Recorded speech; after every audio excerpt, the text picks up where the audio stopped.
the PS Vita.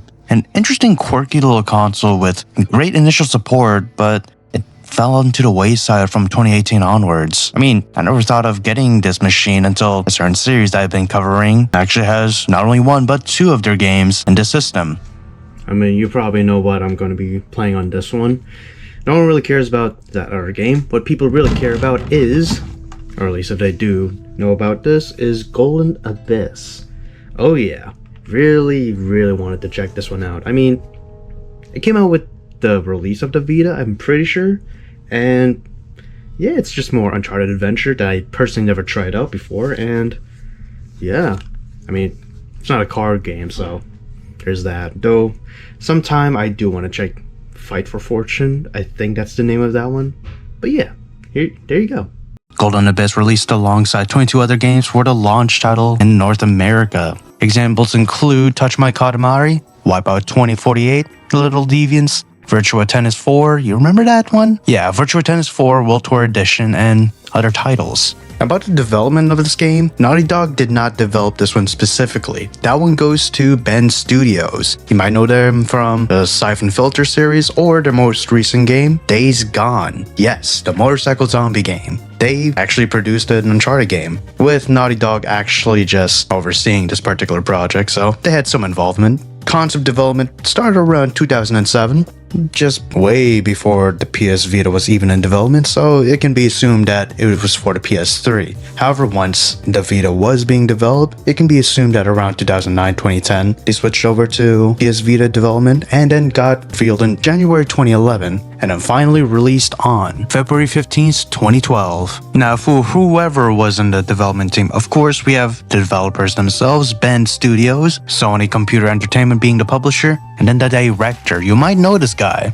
John Garvin. He's also a writer, but not only that, he was the director and writer for Days Gone. Of course, he played one hell of a role in the overall shaping of that game's narrative, tone, and design. However, he is a polarizing figure post-release, specifically regarding comments about the game's reception, blaming bad technical performance and woke reviewers for that. He even criticized the appearance of Days Gone main protagonist appearing in Astrobot, calling it a cartoon shill, which I mean, I kinda get, but at the same time, he could also bitch about the fact that about why John was not there if he was not included, so this can go both ways. Nonetheless, this man, even with all his shenanigans, still knows what he's doing. For the producer role, we have Gerald Harrison. I can't find any information about this guy, nor can I even find a proper photo. When I just search his name, I do see a black guy, a big, rotund black guy, but I don't think that's him. I'm pretty sure this guy is only working within the college academic field. In general, I just can't find anything about this specific name. As for designer, we have Ron Allen, which I can't find information on. Apparently he's been at least as of releasing this game, he is a Bend Studio veteran, staying with them for around 25 years, working on the Siphon Filter series as well as Resistance Retribution. Very nice. He did also play a role in developing Days Gone and is still with Bend Studio today, helping with their next project. For the artist role, we have Gregory Callahan, another Bend Studio veteran who has done work in, of course, this game, Days Gone, some of the Siphon Filter series, and even did art for Thief, Deadly Shadows, Deus Ex Invisible War, and has some special thanks for some reason in X-Men the official game from 2006. And for the music composer, we have Clint Bahakian. One hell of a name, but he has also one hell of a reputation, as well as one hell of a credits list. My god, he started working from 1991, Jesus. He has a lot of Star Wars games under his belt. Well, early Star Wars games, but still, a fair amount, from Star Wars X-Wing, TIE Fighter, Dark Forces, all the way to Knights of the Old Republic, at least with additional sound design, some other LucasArts games, and even a fair amount of Sony games as well, like God of War 2, Drake's Fortune, Uncharted 2. He even worked on Journey, Sly Cooper Thieves in Time, Broken Age, Death Stranding, Psychonauts 2, God of War Ascension. What a lad this man is. And don't worry, Gret Edmondson did help out a little bit, but for the most part, Clint was the main guy here. And as of now, this sold 1,006,2 copies worldwide. Pretty good numbers for a Vita, but of course it's the worst selling of the Uncharted series since not everyone has a Vita. I didn't even have one until 2 months ago, so I guess we'll check out the art as well as the game card, which I don't even think is inside. Oh yeah, no, that's Little Big Planet. So the case and the game arts.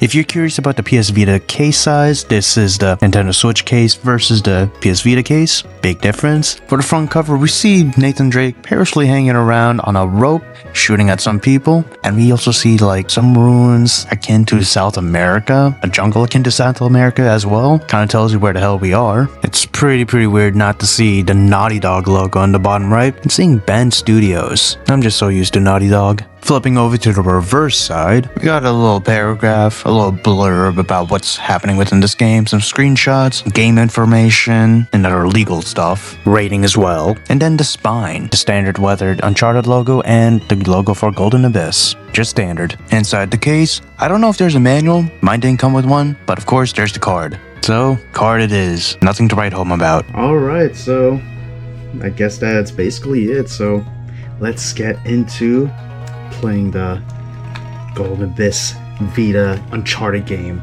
Finally. It's been so long. I finally get to play it.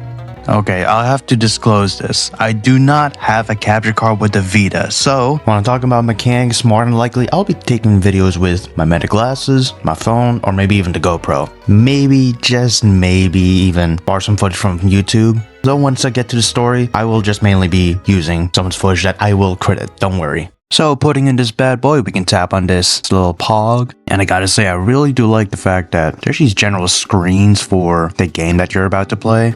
Pretty nice. I kind of miss this aesthetic. And once you actually get into the game, I mean, look at the art. It's pretty cool. It does remind me of Uncharted 1 as well.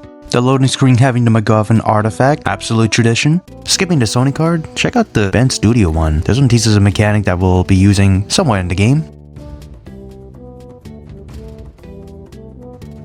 Alright, so the menu for Golden Abyss. You can only use the touchscreen for this one. No D-pad, no stick. For the options, if you haven't played before, it's just going to be new game, options, and the black market. But since you got me while I was still trying to finish this game, it's continue, new game, load game, options, and the black market. So what is the black market? It's an application feature where you can connect with other players and trading, specifically bounties. It's one of those collectibles that you can get in game, but we'll talk about that when we get there. Anyways, if you are missing a bounty, you can request one if a nearby Vita owner possesses said item, and if there is one, the system will just send you a copy of it. But if no one has it, then you just get something apparently called a car fetish as a consolation prize. So there's that. You can also get other stuff like Spanish playing cards, gold coins, gemstones, which is nice, but this Nier application gets shut down in 2017, so can't really use it. Anyways, let's get into the gameplay. So starting off the game, we get a quote from Francisco Coronado.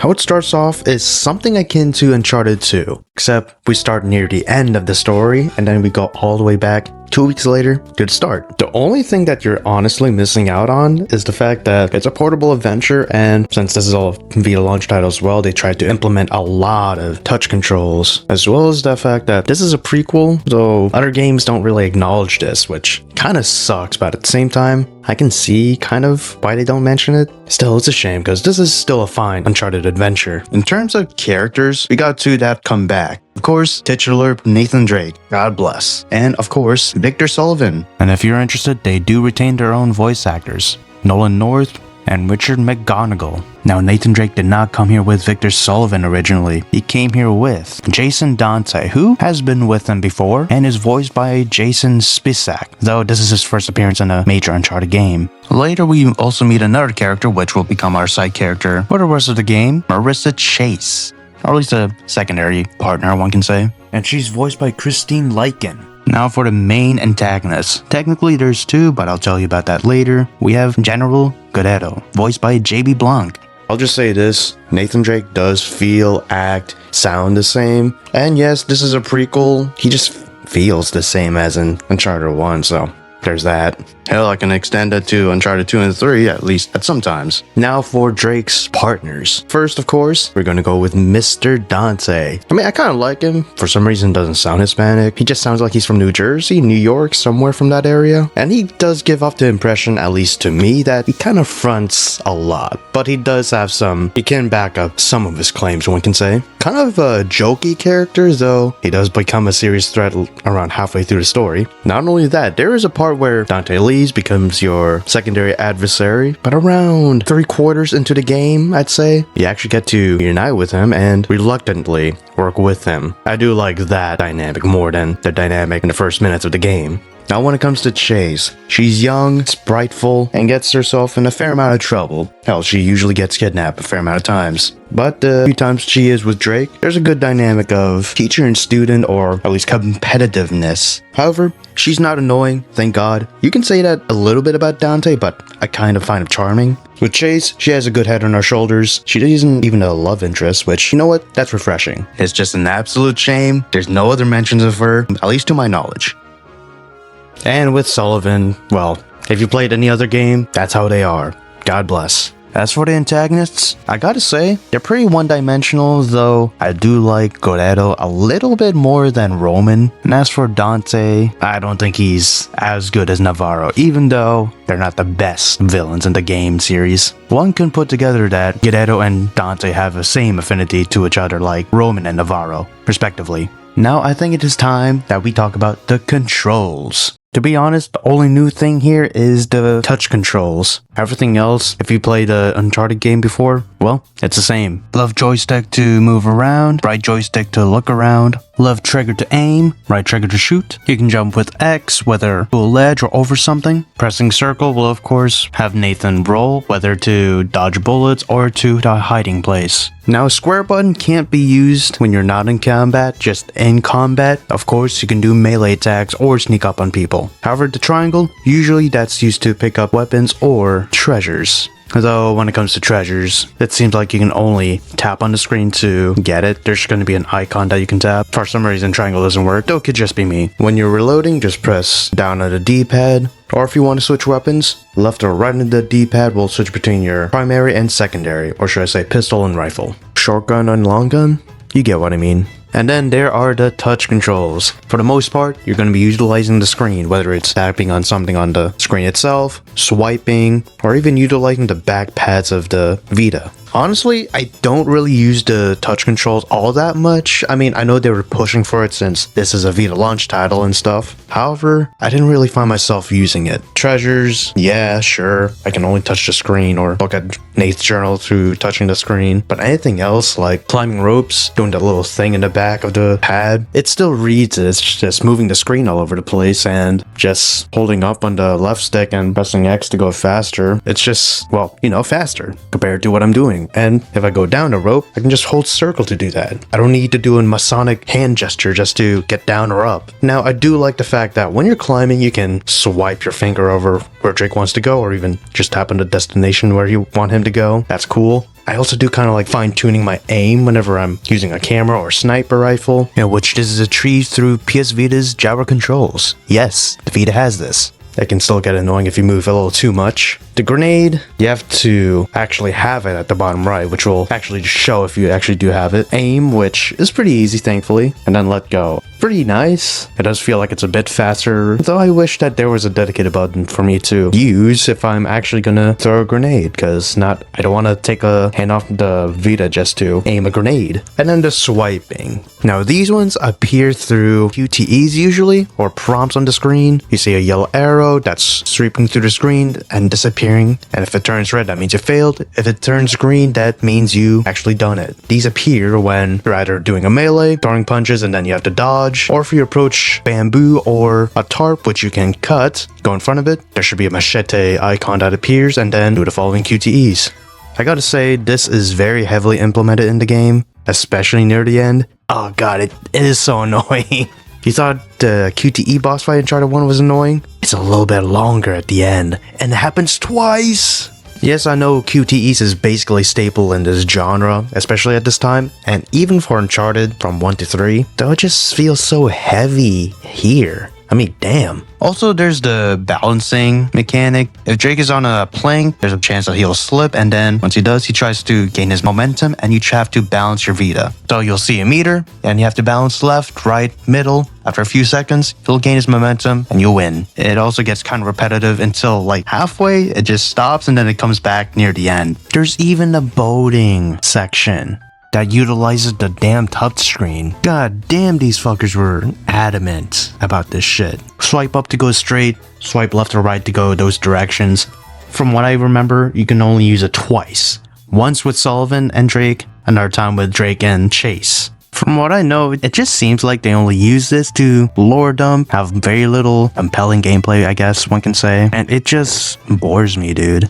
As for the face button usage, it's pretty nice. It's reminiscent to playing the other Uncharted games, even the new one, Uncharted 4 I should say, and yeah, they're serviceable, I'll just say that. The touch controls, some are nice, for the most part they're there, sometimes a bit annoying. So in the end, I appreciate the devs for trying to implement this. It's just, this game could have gone without it. Moreover to that fact, this kind of feels like Uncharted 1, just a little bit more polished, just a little bit. The aesthetics, there's a lot of greenery, not that much European architecture as compared to in Uncharted 1, though there's still Spanish influence because, you know, what we're finding is Quivira, the legendary lost city that is supposed to be in North America, but for story reasons, it's in South America. I'm just gonna guess that the prevailing reason that it takes place in South America is for the fact that the assets, especially the assets from Uncharted 1, is essentially greenery as akin to South American forests. So they just went with that. And probably for the fact that they couldn't think of an idea of having Drake meander around Wichita or Kansas, the Midwestern region, and having that be fun without it somehow breaking the Uncharted experience for some reason.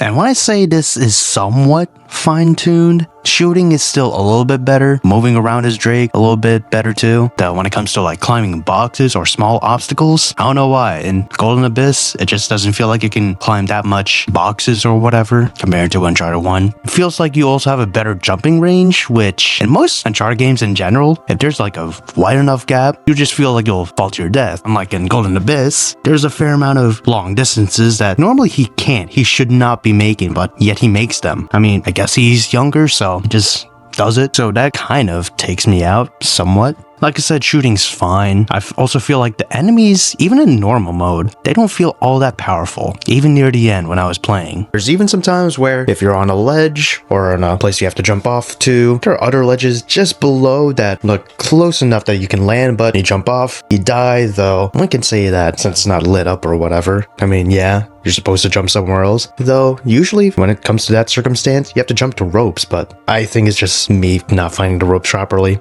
Even the machine gunner, the one with the 𝐂𝐇𝐀 and stuff, the one, I mean, it could just be me, maybe I wasn't playing with a better mindset when I was playing 1, 2, 3, but in Golden Abyss, just using the dragon sniper, take off the helmet of the dude or even any other helmeted enemy, once you take it off, another shot, they're down. It just feels like in the main games, especially with the 𝐂𝐇𝐀 dudes, you definitely have to hit the helmet a little bit more. However, that doesn't mean it's not fun. I still like the game, it's still a very fun shooter. Even with the more hands-on controls, it's still somewhat fluid if you decide not to use it, or even use some of them like the grenade throws. There's also a fair amount of cutscenes, at least in my opinion. It could just be me, but I'm pretty sure there's a lot more cutscenes that interrupt the gameplay, one can say, though I can kind of see why. This is a portable console, and more than likely we will not be on a Vita or 3DS, DS, Game Boy longer than, let's just say, the PC or home console like PS4, PS5, Xbox. I mean, it doesn't help that it's a smaller screen. With this, you get to walk around, go to a different place, play for a little bit, and then move on. Unlike in home consoles, you're dedicated for the most part for like at least an hour. Though to compensate with that, the chapters are pretty much shorter. In total, there are 32 chapters, including the prologue, in this game. Now, when it comes to the gameplay in general, like I said, I think it's fine. Nothing to write home about. The combat, pretty nice, pretty fun. Not frustrating to fight the regular enemies in general, even near the end game. And like I said, the 𝐂𝐇𝐀 dudes, the ones with the spinning fucking miniguns and shit, they're not bad. They're honestly not that bad to fight compared to finding them in Uncharted 2 and or Uncharted 3. Well, Uncharted 3, there's not even that many armored heavy dudes, so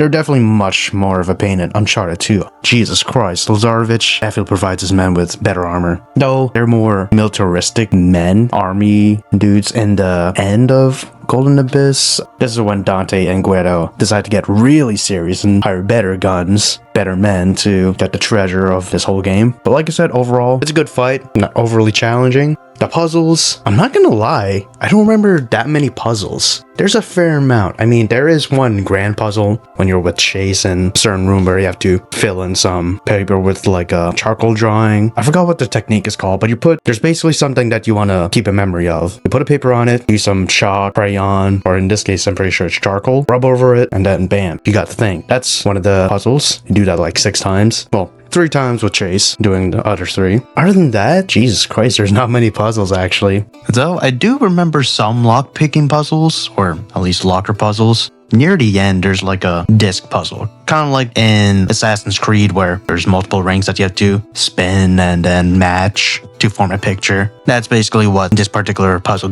boils down to. I do faintly remember some tile-based puzzles. Near the end, of course, but also near the middle. I'm pretty sure it's still with Chase dealing with some statues, somewhat like a matching game. Near the end, it's basically complete a picture akin to the sliding block puzzles, I guess one can say. Except you don't really move tiles to an empty space and stuff. You can just lift it to an empty space, which, you know what, that's nice. Not that infuriating. Though there are a fair amount of collectibles, but I'll just leave that for the collectible section. Set pieces, honestly, not that much either. There are some pieces where you're going about, or going down a river I should say, trying to avoid some rocks, and I think you're just sliding down a river. It's also using tilt control, so there's that. I found it pretty fun, didn't find that one that interesting, nor did I find it that irritating.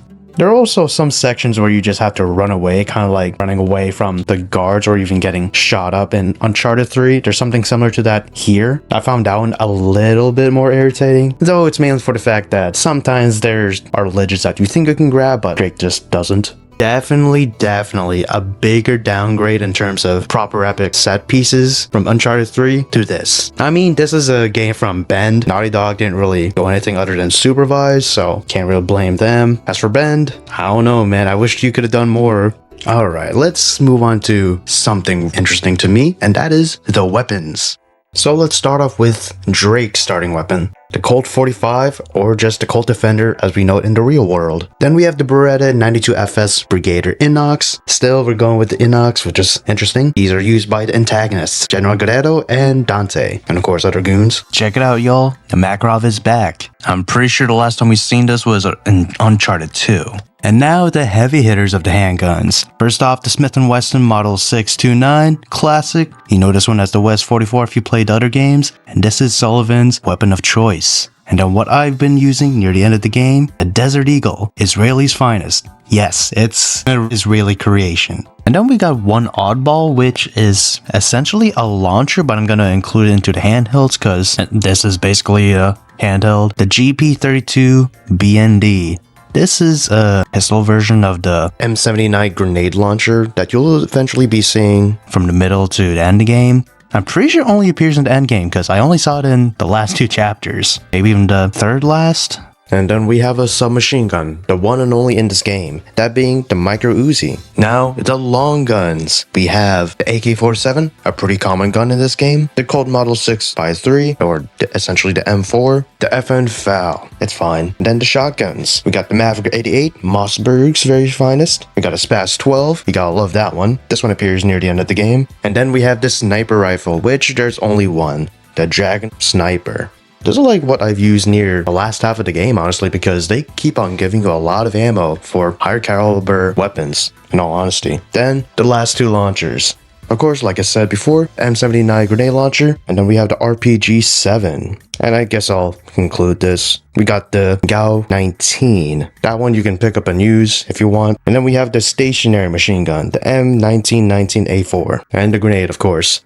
M67 hand grenade. Looks like a baseball and throws like one. Overall, I do like the selection of weapons, especially that BND pistol grenade launcher. Pretty neat weapon. I know it's fictional. I do like the thought behind it. I just wish it was in a little bit more chapters. I do like the fact that I'm pretty sure I already said it. However, if I didn't, for the Dragunov and the Desert 5, those are the most powerful hitting weapons in the game. I do like the fact that I got a lot of ammo compared to like in the first 3 games for these guns, especially for the Dragunov or the Dragon Sniper, whatever. There were literally spots near, I'd say 3/4 of the way to the game where I just got ammo in certain positions and they never ran out. I mean, these were specifically sniper spots, so there's that. Didn't really get to use the shotguns, which, you know what? I'm not really a shotgun guy, though I appreciate them having them. The long guns, the AKs, the M4s, pretty nice. FALs I don't really use though. If I need to, I'll just pick it up. It's there. But I had my fun with it. And the pistols, of course. Just gotta love it. Didn't really use the Makarov that much though. I wish that the melee combat was just as good, or at least competent compared to the firearm combat. I mean, if you want to take out an enemy, you can still sneak, go behind them, there's going to be a little punch icon that appears, and then take them out that way. You can also press square if you're close to them, or you can just confront them. The same punch icon will appear, press that a fair amount of times, more likely we'll have to dodge an attack by swiping as well, and then you can finish them off with a final punch. I also didn't really use that much running and gunning, which you can still do. I just didn't find any environments that really specifically cater to that. The best thing about this, in my opinion, that I really like though, at least about this game, the music.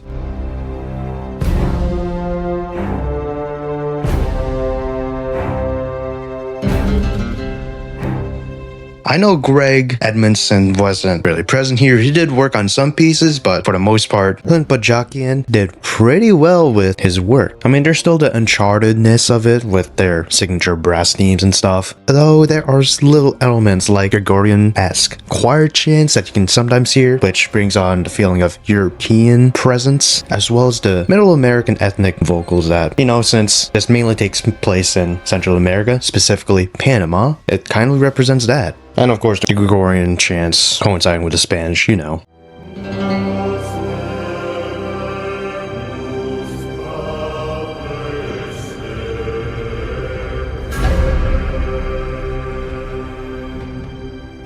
Right, I think I have everything I wanted to talk about off my chest, so now it's time to talk about the story of Uncharted Golden Abyss. So yeah, narrative spoilers coming up. If you want to play it, watch someone else play it, since you don't have a Vita, which I forgive you. The Vita emulators don't work that well with this game, at least from what I've been told. Go on ahead, but yeah, just click on the timestamp above me. It'll go to either the end of the video or at least my final thoughts and stuff. And yeah, just go on ahead if you don't want to get spoiled. If you don't care, let's go on ahead, boys. Hoorah! So, we start off the game with a prologue, yes, a prologue. We go ahead in the future, I'm pretty sure I said this in the beginning of the video, but we essentially play chapter 27, I want to say. Except this version, you're going to be getting a lot of tutorials, mainly about the touchscreen controls. Once you're briefed about that, you do the standard climbing, taking out enemies, but you eventually do get knocked out by an RPG guy, however you're not killed. And then you go back 2 weeks previous from this event to when Drake came here with his partner in crime, at least for the start of the game, Jason Dante, an American treasure hunter and archaeologist, kind of like Nathan Drake, just not as good as that guy. So why was Jason calling Nathan over here? Well, Dante wanted a particular dig site that he's working on to be investigated by Nathan. Once we approach that site, we actually meet our secondary protagonist, Marissa Chase. You can say that she's an archaeologist as well, same as Jason and Nathan. However, I'm pretty sure this is about family and passion rather than work and study, as you'll see in a little bit.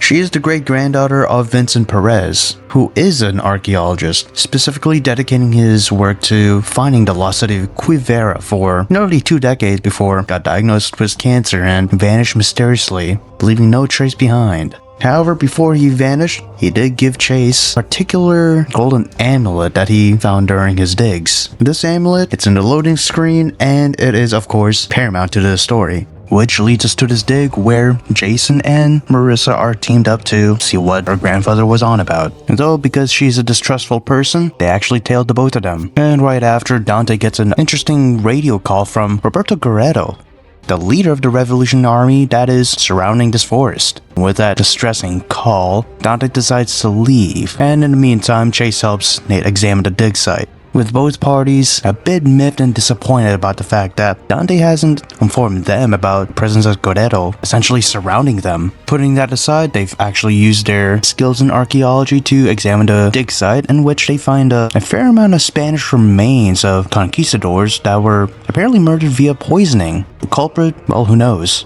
The only clue to why they were killed is a grave marker carved with a symbol that is apparently of Visigoth origin, according to Nate. This is where the amulet comes in, as Chase decides to show it off to Nate, and of course he wants to examine it. However, she won't give it to her. She won't give it to him unless they actually partner up. Though before this can happen, Guerrero's men show up, so we try to go on the defensive. However, Chase does not like guns, so it's just up to Nate to defend site, which of course we do, and we escape. And now it's been revealed that not only has Dante known about Guerrero's presence, he's actually been working with him too. Nate tries to escape but is knocked out. Marissa has her amulet stolen, and now we are taken to Shantytown. Of course separated, but we don't have to actually rescue Marissa. She already rescued herself literally in the next scene after we get kidnapped, which... okay, and during our brief exchange, a fire starts in Nate's building, so he escapes. We meet up with Chase, and she explains that she actually got interrogated but escaped by creating a distraction via starting a fire within where she was captive at. Nathan, for some reason, wants to rescue Dante and escape. However, Chase refuses to do that since her amulet was taken during that interrogation, so Nate decides to help her. They go through the Shantytown, which is essentially the base for Guerrero's guards, and then here's actually when they learned that they made a deal with Dante, and whatever research that he had with Chase was all given to Guerrero. Of course, the disappointment is immeasurable. However, the amulet is found within Guerrero's office, and we have a little set piece of us running away and actually escaping the compound. We then find ourselves within her grandfather's house, the house of Vincent Perez, and we basically get a lore dump about the amulet, where he found it, and what he's been doing for 20 years. We also learned that the year prior he had been diagnosed with terminal cancer, and that made his drive to solve the mystery more frantic, reckless even.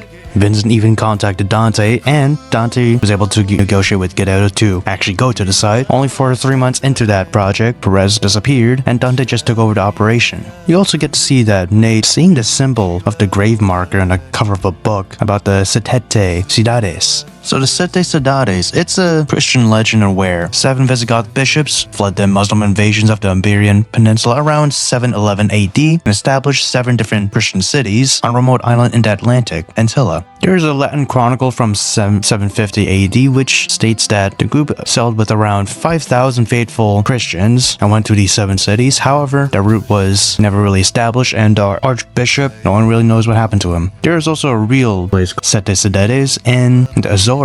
However, in this game, they are in order which are tasked to find these 7 cities, which are apparently housing a lot of gold. There's also a parchment that mentions the Sword of Stephen within Vincent's study. With all the research that Perez has within this area alone, Nate is able to translate and deduce that these symbols actually mean something that are on the sword. Sword of Stephen shall bear witness to our sacrifice in the chamber of the 7 fathers. Perez also states that this chamber would have been a holy place and a sanctum for this order, and more than likely, the location of it. And that offer that Chase made earlier, Nate finally accepts it in this chapter. We then head over to wherever this area is, a large sinkhole with some Spanish ruins next to it, and we enter this catacombs, which is the bottom of said sinkhole, and we do find that chamber of 7 fathers. And not only that, we also find some stuff of Perez, that being a camp and his journal. It sheds more light about the Siete Ciudades, basically another lore dump, with Friar Marcos de Niza, a Spanish priest who was essentially the high priest of the Ciudates, credited for finding the 7 cities of gold, at least in this game. However, it said that he had lied, and his 7 cities that is stated to have found were actually just random Native American villages that he named.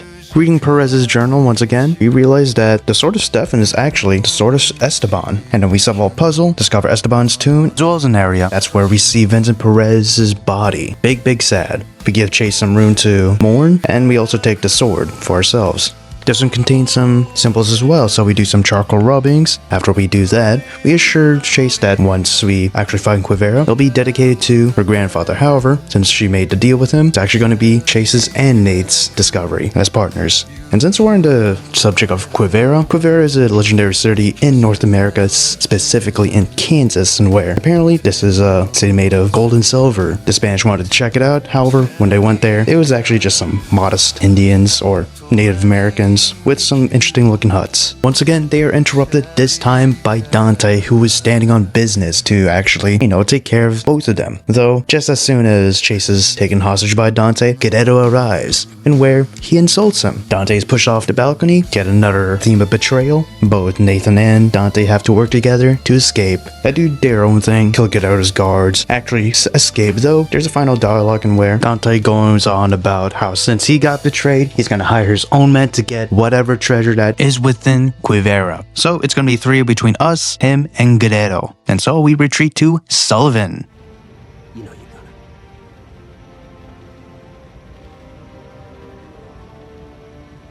I don't need Sully.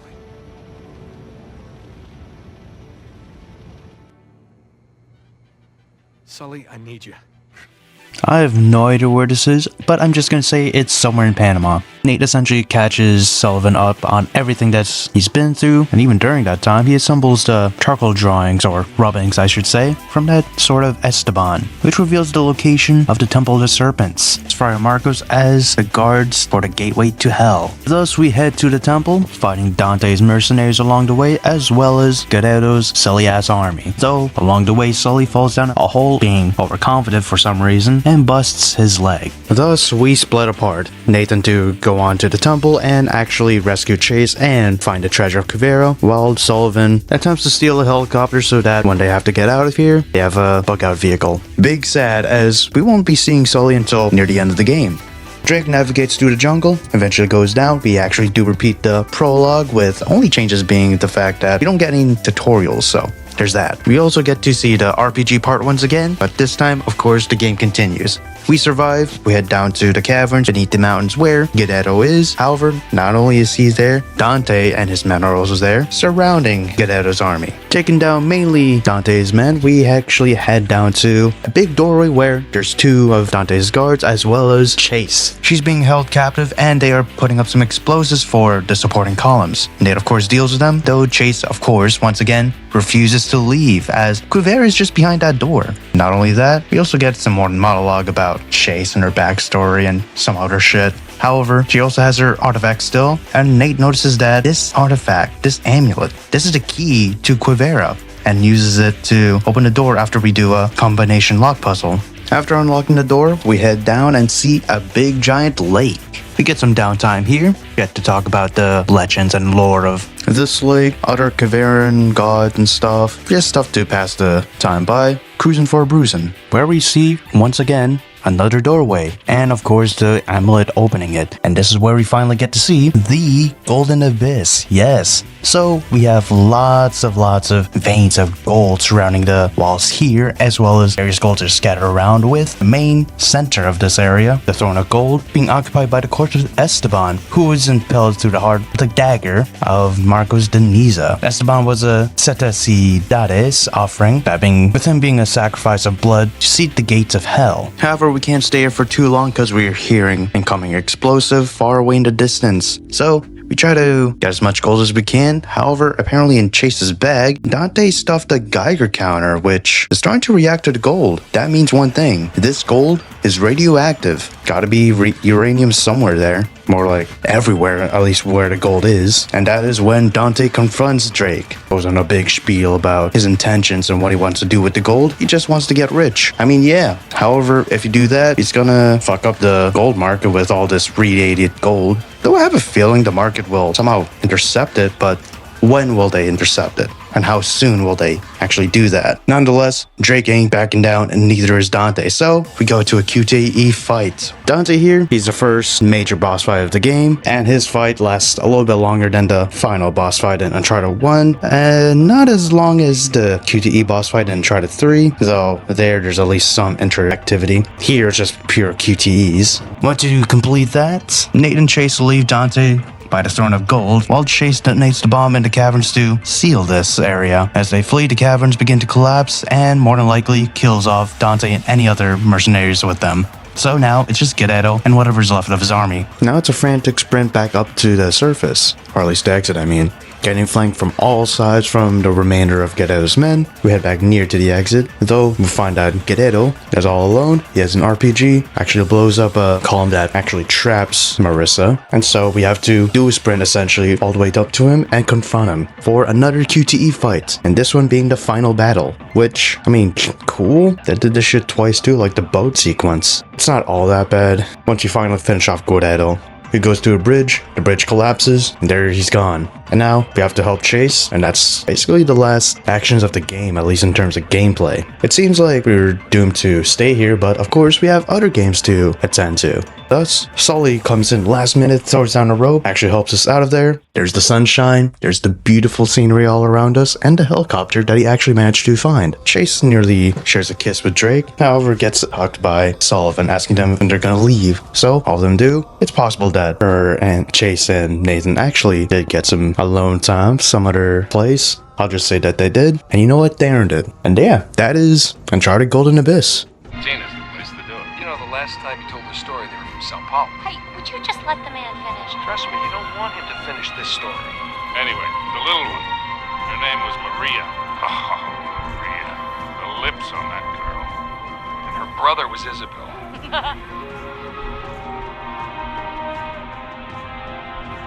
There you go. Yes, we did it. We fucking did it. I finally finished. Uncharted Golden Abyss. Let's go. We are so back, dude. We are so back. It's a shame that there's no supernatural elements or even that many future references in Uncharted 4 or even Lost Legacy, but I enjoyed this game for what it is. No way, what the fuck? So yeah, that is Uncharted Golden Abyss. It's been so long since this release, nearly a decade plus now that I'm talking about it, thinking about it even. Ah, man. I mean, it's an Uncharted adventure. It feels like one, just more portable, which, you know what? That's a cool addition. That's very nice, but the controls, the touch controls in general. I mean, yeah, it's a launch title.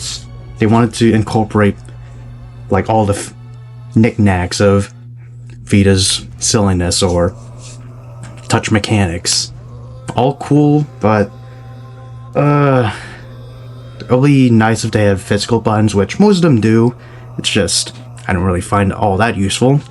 Although I do like scrolling up to have Drake climb up, so I don't have to, you know, use two hands. I can just use one motion. Pretty nice. That's literally the only thing I like about the motion controls. So yeah, if you intend to check this out, go on ahead. I think it's a fine journey if you can find it, or you want to just still get some gameplay. As for being necessary to learn about, or at least experience, honestly, if you really like Uncharted, sure, yeah, go ahead. But if not, you can just straight up skip this, and only like future reference that this game gets is like near the end of Uncharted 4. It's like not even a mention, it's just something on a box or whatever. But we're close to the end of the video game.